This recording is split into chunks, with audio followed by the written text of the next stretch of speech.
Au 19e jour de guerre au Moyen-Orient, la situation au Liban se durcit. L'armée israélienne a mené ce matin des frappes à répétition. Vous le voyez ici en plein cœur de Beyrouth. Résultat des images toutes plus impressionnantes les unes que les autres. Cette tour d'habitation, un immeuble résidentiel visé qui s'est écroulé en quelques secondes à peine comme un château de cartes. Des quartiers densément peuplés, pris pour cible. Il y a de nombreuses victimes. Le dernier bilan des autorités libanaises faisait état d'au moins 12 morts et 41 blessés.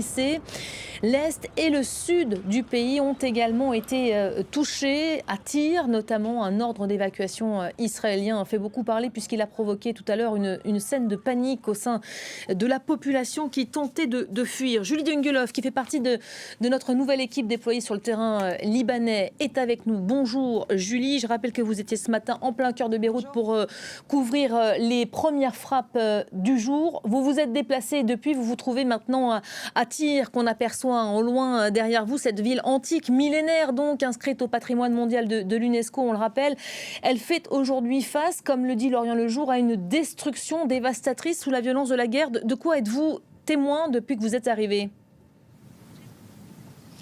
Je vais vous décrire un peu la manière dont les choses se sont passées. On a donc parcouru ces 75 km qui séparent Beyrouth de Tyr. Nous avons passé un checkpoint et nous sommes entrés donc dans cette zone qui a été déclarée comme zone rouge par l'armée israélienne, donc la zone d'évacuation. Nous avons traversé la ville de Tyr, une ville fantomatique. Nous n'avons croisé que quelques habitants, quelques personnes avec des valises également cherchant à fuir cette zone. Toutes les boutiques sont fermées et on a pu notamment constater de très nombreuses destructions tout au long des quartiers que nous avons traversés. Depuis que nous sommes arrivés ici, donc nous sommes à quelques kilomètres seulement de Tyr. Nous voyons très régulièrement au-dessus de nos têtes des avions de l'armée israélienne donc traverser cette zone. Et ce dont je peux témoigner également, c'est que Tyr a été la cible de 6 bombardements israéliens ce matin. Vous l'avez dit, hier soir, l'armée israélienne aux alentours de 22h45 a émis un nouvel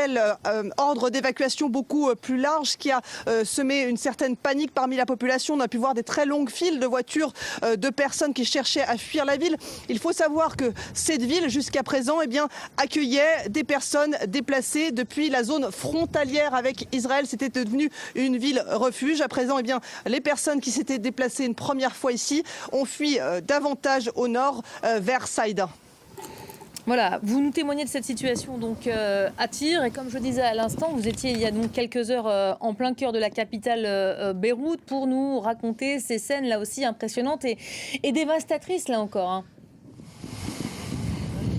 Dévastatrice, aux alentours de 5 heures du matin. Nous avons entendu une énorme détonation dans notre chambre d'hôtel et nous avons compris quelques minutes après bien que c'était un immeuble entier de la capitale Beyrouth qui avait été visé par l'armée israélienne et qui s'était totalement effondré. Un peu plus tôt dans la nuit, l'armée israélienne avait émis un ordre d'évacuation dans cet immeuble, ce qui fait qu'il n'y a pas de victimes. Un peu plus tard, nous avons entendu, lorsque nous étions dans ce quartier de Bachoura, une autre détonation. Cette détonation, nous sommes rendus sur les lieux. Il s'agissait d'une frappe sur un appartement au 7e étage d'un appartement, une frappe sans avertissement cette fois-ci.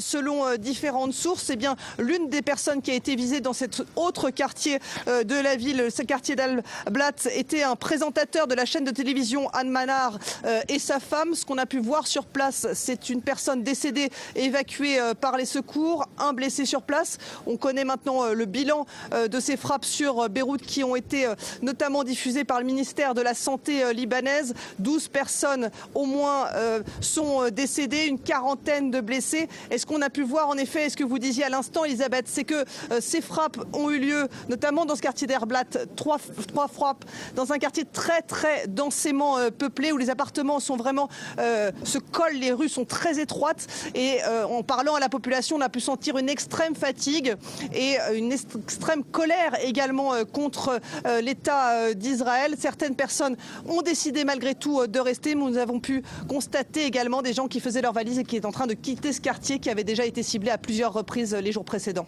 Et on vous le rappelle, vous nous en témoignez hier encore, Julie, plus de 1 million de déplacés provoqués par cette guerre au Liban. Merci beaucoup, Julie, pour ces dernières précisions depuis la ville de Tyr.